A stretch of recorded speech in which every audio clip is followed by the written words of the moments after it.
Bismillahirrahmanirrahim.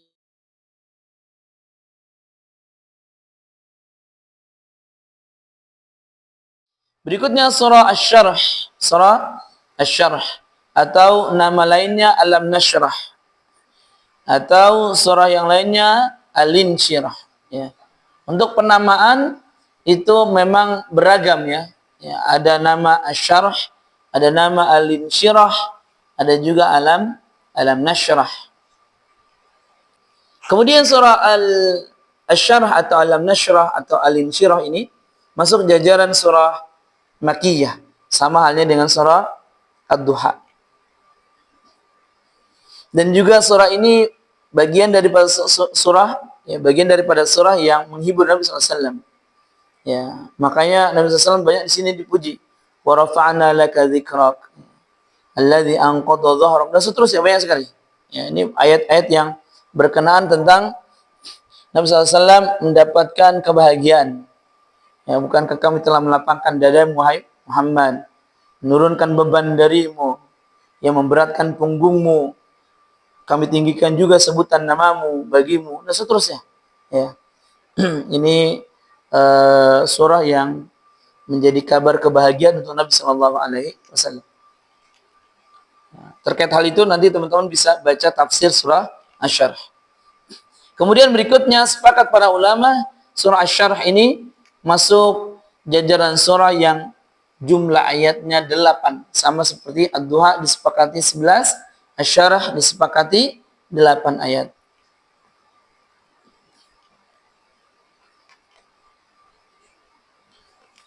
Kemudian berikutnya ada poin yang menarik, ya. Poin yang menarik pertama adalah huruf kaf.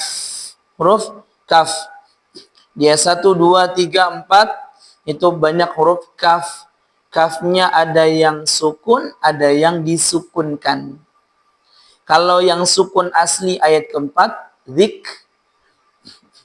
Adapun sukun arid atau sukun yang dipaksakan karena berhenti, itu di ayat 1, 2, 3, dan juga 4. Maka yang harus ditinjau adalah kaf, kondisinya jangan dibaca lemah. Kondisinya jangan dibaca lemah, karena dia punya sifat kuat. Jadi kalau kita baca misalkan ayat keempat surah Al-Fatihah, jangan dibaca dengan lafaz iyyaka, iyyaka, tapi iyyaka, ka-nya biasa. Iyyaka, ka-nya biasa. Maaf, itu ayat kelima, ya. Iyyaka na'budu wa iyyaka nasta'in, ayat kelima. Tapi di jalur yang lain atau di mazhab perhitungan yang lain itu masuk ayat keempat. Intinya kaf nggak boleh sampai mengeluarkan udara berlebihan. Iyyaka na'budu wa iyyaka tidak demikian. Tapi dibaca biasa saja. Iyyaka na'budu wa iyyaka nasta'in. Jadi tidak sampai berlebihan dalam memberikan porsi udara. Terlebih ketika di ujung ayat atau kondisinya sukun, maka hanya memercikkan udara kecil saja. Sadrak, rak, rak, rak, wizrak, wizrak, dhahrak, dzikrak, dzikrak. Tidak dibaca dzikrak, gitu. Tidak demikian. Jadi tidak dibaca dzikrak. Ya, cukup dzikrak, dzikrak, dzikrak. Intinya kaf punya dua sifat, dan sifat yang dominan adalah sifat kuatnya.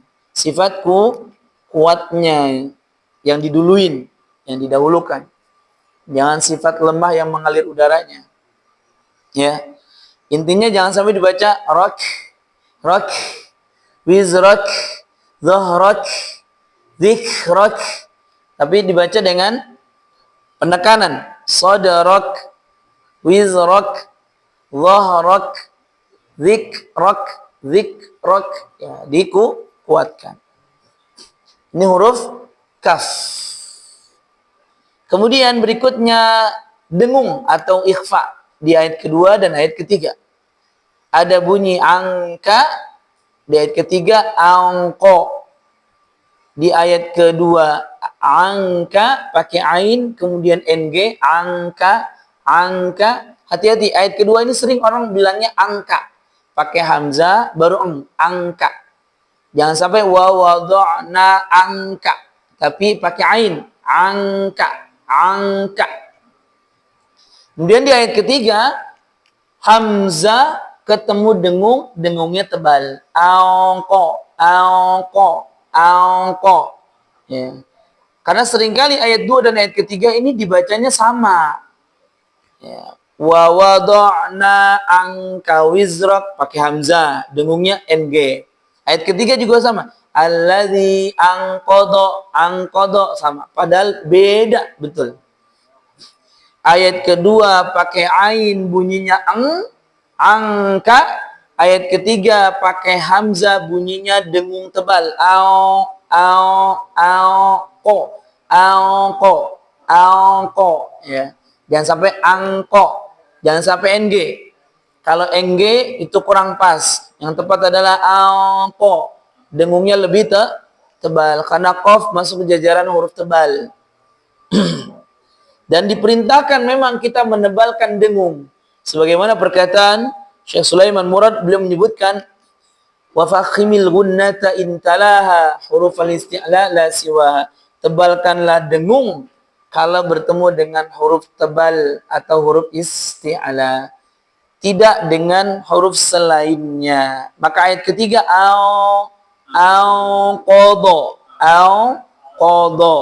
Jangan sampai tapi bunyinya membulat o. Ayat kelima dan 6. Ini dua ayat yang terulang.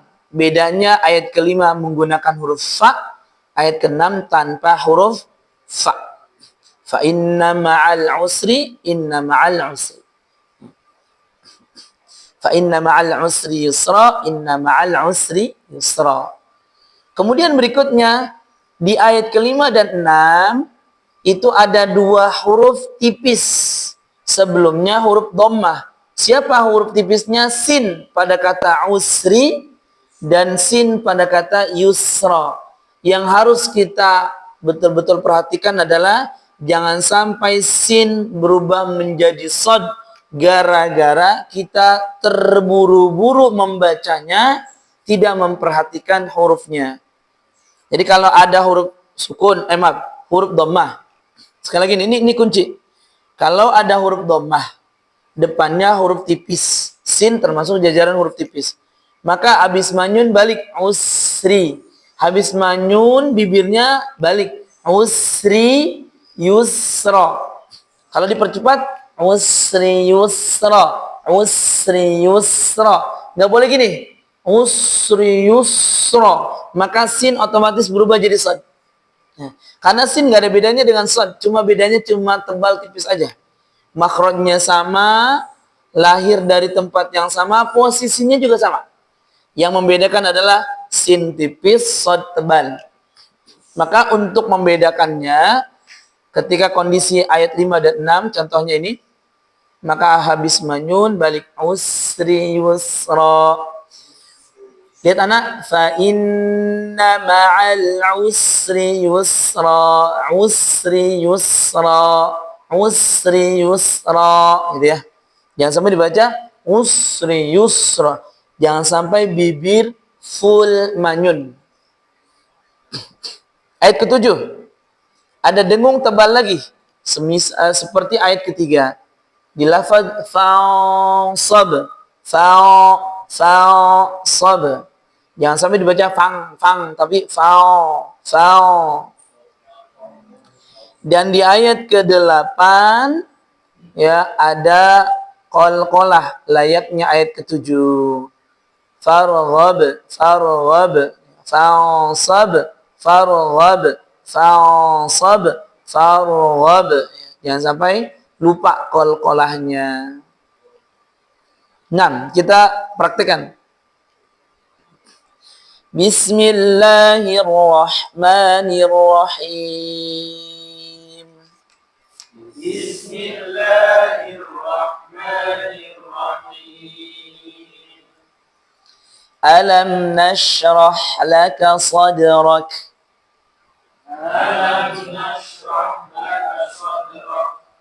Ya kafnya ingat, jangan rak, rak.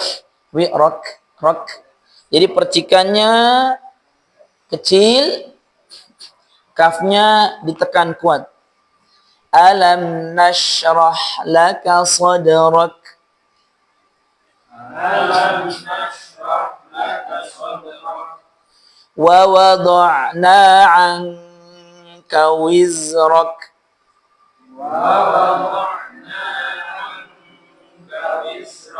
Wizrak. Ya, zai ngalir ya. Ngalir ya. Wa wada'na 'anka wizrak.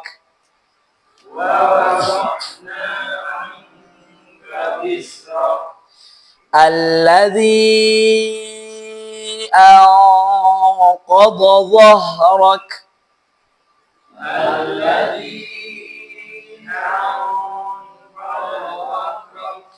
Qadha, ya qaf tebal, dha tebal, dha juga tebal. Jadi ada 3 huruf di situ. Qadha, semuanya tebal, tiga-tiganya. Alladzi anqadha dhahrak.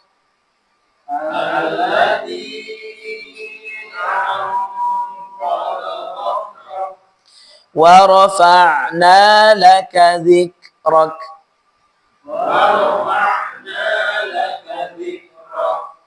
Fa inna ma'al usri yusra. Manyun tarik ya. Fa inna ma'al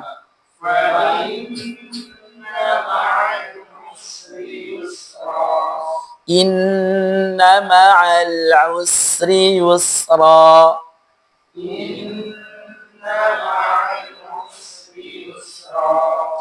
Fa'idha faragta fansab. Dengung tebal. Fa. 1, 2, 3.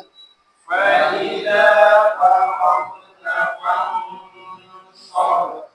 Wa ila rabbika farghab.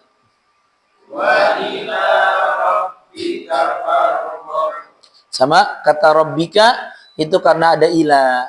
Bi ni'mati rabbika, kalau di ujung ayat asy-syarh, wa ila rabbika karena ada kata ila. Nah, ila itu membuat kasrah huruf setelahnya atau harokat pada huruf setelahnya. Wa ila rabbika.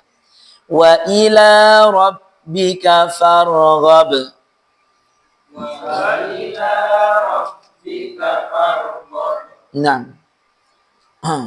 Nah, di riwayat yang lain, ini sedikit sekedar perkenalannya. Di riwayat yang lain itu menarik huruf ra. Huruf ra kalau di riwayat kita kan kalau fathah pasti tebal. Pasti tebal. Kalau di riwayat bacaan kita. Tapi di riwayat yang lain ada beberapa kondisi ra akan tipis meskipun fathah. Meskipun fathah. Contoh di riwayatnya Imam Warsh, bacanya wizrak. Ya. Ayat keempat surah Duha, walal akhirah, bukan khira, tapi walal akhirah. Khairul itu juga tipis, khairul. Nah, itu bacaan Rasulullah SAW yang dibaca oleh Ahlul Madinah. Yang hari ini bacaan Ahlul Madinah itu dibawa, diamalkan, dipraktekkan di negara Jazair. Resmi negara Jazair membaca di negaranya dengan bacaannya riwayat Warsh. Dan riwayat Warsh bacanya tadi walalakhira.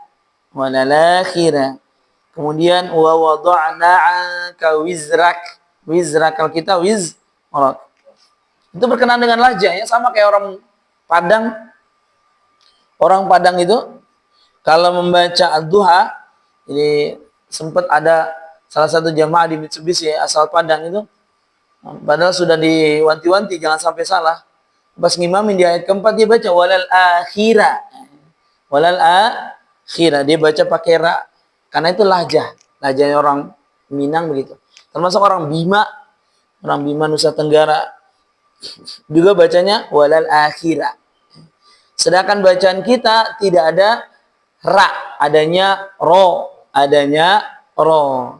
Jadi sekali lagi bacaan Quran harus disesuaikan pada riwayat yang sedang dia baca. Tidak boleh dia sembarang atau ngasal atau dia campur adukan riwayat satu dengan riwayat yang lainnya. Itu hukumnya haram. Allah Ta'ala a'lam. Cukup insyaAllah Ta'ala. Ada pertanyaan sampai sini? Betul. Di surat Ad-Duha di ayat 4 untuk porsi huruf kho itu seperti apa Ustaz? Karena agak umumnya orang harus ngorok atau Ustaz? Ya, betul. Nah. Ya, huruf kho itu huruf terbilang huruf yang tebal ya, dari satu sisi, tapi juga dari sisi yang lain dia termasuk huruf lemah. Ya, jadi tebal di satu sisi lain dia juga lemah. Nah, kho untuk cara pengucapannya tidak boleh ngorok, tidak boleh mendengur. Jadi bukan walal khairul, bukan walal akhiratu khairul gitu. Tapi dibaca dengan cara yang lebih halus, walal akhi kho tidak khi. Pokoknya tidak mendengkur. Tidak demikian. Walal akhiratu khairul. Walal akhi kho-nya jangan kho. Memang butuh latihan. Intinya kondisi dia lebih lebih pecah dari sisi udaranya. Jadi sehingga hembusannya lebih banyak. Hu. Ya. Kalau ghain beda. Kalau ghain justru nggak boleh, udara keluar nggak boleh. Kalau ghain ri ru. Kalau kho tidak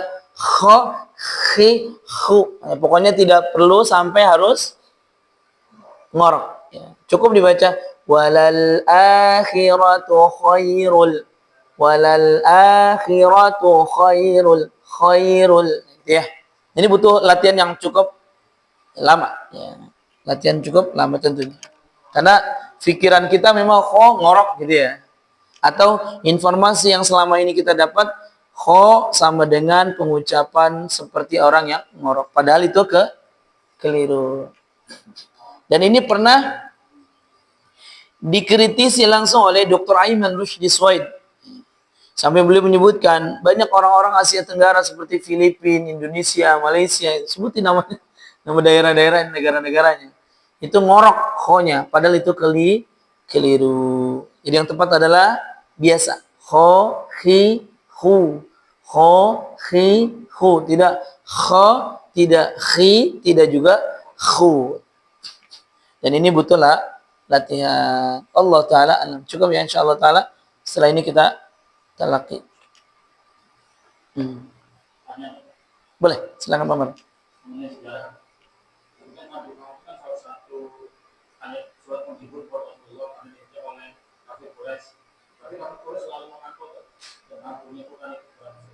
Ya jadi gini, orang kafir ya khususnya yang ahlul kitab, itu memang Nabi SAW sebagai Rasul terakhir itu dinanti-nanti. Dan otomatis kan informasi itu juga diperoleh atau didengar oleh kafir Quraisy sebagai orang-orang yang musyrikin. Kan bedanya kalau ahlul kitab, mereka punya agama yang sebelumnya agama samawi yang menerima kitab juga. Seperti Nasrani ada nabinya Nabi Isa dengan kitabnya Injil. Kemudian Nabi Musa dengan kitabnya Taurat, agama samawi. Dan di kitab-kitab mereka disebutkan akan ada nabi terakhir. Nabi terakhirnya disebutin juga di lokasinya. Ya. Dia akan ada di bebatuan, banyak bebatuan warna hitam. Di Madinah itu banyak bebatuan. Jadi banyak apa istilahnya? Kayak gunung-gunung kecil gitu. Gunung-gunung kecil dan sejuk. Ya, karena juga banyak pepohonan pohon kurma, pohon-pohon kurma. Itu sudah dinanti-nanti. Dan otomatis berita itu juga didengar oleh kafir Quraisy. Ya. Dan kafir Quraisy memang memantau luar biasa. Ya. Gerak-geriknya Nabi Shallallahu Alaihi Wasallam. Dan mereka itu ya tadi karena gengsi, ya, karena pamornya supaya tidak hilang viewersnya atau fans-fansnya juga jangan sampai lari daripadanya, bisa dipertahankan. Ya, contoh sederhana, Abu Lahab itu hampir-hampir masuk Islam. Hampir-hampir masuk Islam. Tapi karena di penghujung hayat dia didatangi oleh tokoh besar Abu Lahab. Ya, paman Nabi itu ada namanya Abu Talib. Paman Nabi SAW ada yang namanya Abu Talib. Abu Talib hampir-hampir masuk Islam di penghujung hayatnya. Tapi karena dikunjungi oleh siapa? Abu Lahab dan juga pimpinan Quraisy yang lainnya, maka dia tidak jadi. Karena cuma satu. Ya. Kamu jangan malu jangan sampai bikin malu lah. Bahasa kita, jangan bikin malu agama nenek moyang kita, leluhur kita gitu. Kita ini tokoh terpandang gitu. Dan seterusnya. Dan pantauan terhadap wahyu yang diturunkan kepada Nabi SAW itu juga memang dipantau. Terus dipantau. Karena cerita itu kan pasti akan tersebar, masuk. Dan sebenarnya mereka, kafir Quraisy juga tahu Al-Quran atau wahyu yang turun kepada Nabi SAW itu bukan buatan Muhammad. Karena kalau buatan sosok manusia akan diketahui syair. Kan jadi syair itu sebagai tolak ukur orang cerdas. Ya, salah satu tolak ukur orang cerdas. Jadi orang cerdas di masa lalu itu yang biasa bersyair. Dan syair-syair itu akan didendangkan atau diperdengarkan di tengah-tengah tempat-tempat strategis. Contoh sahabat yang akhirnya masuk Islam karena sebab ya, Al-Quran itu bukan buatan Muhammad. Ya, salah satunya adalah Khalifah Umar radhiyallahu ta'ala anhu. Karena dia tahu susunannya, pilihan katanya, tahu betul. Ya, kalau buatan manusia akan diketahui. Dan ini benar-benar bukan buatan manusia. Nggak mungkin sosok Muhammad. Karena diketahui Muhammad itu orang jujur, tapi dia tidak pandai dalam baca tulis. Jadi sosok Nabi SAW sudah dikenal orang baik, orang jujur, tapi tidak dikenal sebagai tokoh yang pintar baca tulis. Makanya ketika Nabi SAW menerima wahyu, sahabat yang cerdas, pintar baca tulis, yang disuruh nulis. Nabi hanya sekedar menyampaikan wahyu. Nanti ketika sudah selesai ditulis, Nabi mengoreksi hasil tulisan wahyu tersebut. Nabi yang mengoreksi. Itu pun mengoreksinya karena wahyu, bimbingan wahyu. Jadi Nabi tidak ada sama sekali aktivitas baca tulis. Karena tadi dipersiapkan supaya Al-Quran ini tidak sedikit pun ada sentuhan tangan Nabi Shallallahu Alaihi Wasallam. Yang kedua, Nabi SAW juga tidak dikenal sebagai orang yang pandai baca tulis, maka disebut dengan Nabiul Ummi. Tapi kecerdasan itu ada, tapi cuma tidak punya kemampuan atau tidak ada aktivitas yang melekat pada diri beliau sebagai orang yang pintar baca tulis. Artinya kalau di bahasa sekarang, Nabi itu bukan yang bikin pandai, bikin sajak, bikin syair, kan? Ya. Kalau Nabi sejak dulu pintar menulis serangkai syair, maka itu pasti di riwayat sejarah beliau akan ditulis itu. Tapi Nabi SAW betul-betul terbebas dari aktivitas baca tulis. Makanya ketika wahyu pertama kali turun kan, apa jawab Nabi? Maaf, kalau saya tidak bisa baca. Iya, saya tidak bisa membaca. Maka kemudian dibimbing oleh Malaikat Jibril. Nah, Malaikat Jibril itu datang dengan beberapa kondisi. Salah satunya kondisi wujud seperti manusia. Dan itu pasti sudah terdengar di tengah kafir Quraisy. Yang jelas wahyu yang saat ini kita terima Al-Quranul Karim itu betul-betul firman Allah Subhanahu wa taala, dan pembuktian dari wahyu ini sudah banyak dibuktikan di tengah kaum muslimin yang sudah jadi ilmuwan ataupun yang non muslim yang sudah jadi ilmuwan. Banyak kayak misalkan tentang embrio, sekian prosesnya itu ada di dalam Al-Quran. Dan itu sudah dibuktikan. Padahal Nabi SAW bukan orang yang paham tentang embrio. Kemudian peristiwa terwujudnya alam semesta ini juga sama. Ya. Itu sudah tergambar dan tidak mungkin yang menceritakan sosok manusia, melainkan itu adalah wahyu dari Allah Subhanahu wa taala murni. Adapun Nabi SAW meminta agar bacaan itu mudah dibaca di tengah kaum muslimin yang berbeda lahjah, itu memang permintaan Nabi SAW. Maka disebutkan Al-Quran turun dengan 7 huruf, salah satunya adalah mampu diakses dengan beberapa lahjah. Wadduha, wadduhe, wadduha, walal akhira, walal akhira. Itu lahjah. Itu Nabi yang request. Tapi kalau isinya, Nabi sama sekali tidak ada campur tangannya. Nabi hanya merequest agar Al-Quran ini jangan satu model bacaan, tapi beragam bacaan.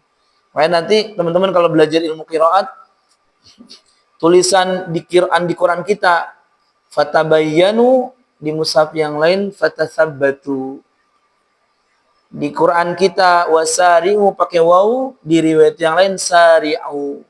Dan itu nanti akan berkenaan tentang tafsir. Ya, tafsiran luar biasa. Nanti akan banyak sekali tafsir kenapa ini menggunakan fatabayyanu, ini fatatsabbatu. Itu nanti akan ada tafsir yang menjelaskannya. Wasari'u, dan sari'u ada waw, kemudian tidak ada pakai waw. Itu murni tidak ada campur tangan Nabi Shallallahu Alaihi Wasallam. Nabi hanya request terkait tentang cara bacanya saja. Wallahu ta'ala alam. Cukup ya, insyaallah ta'ala kita talak.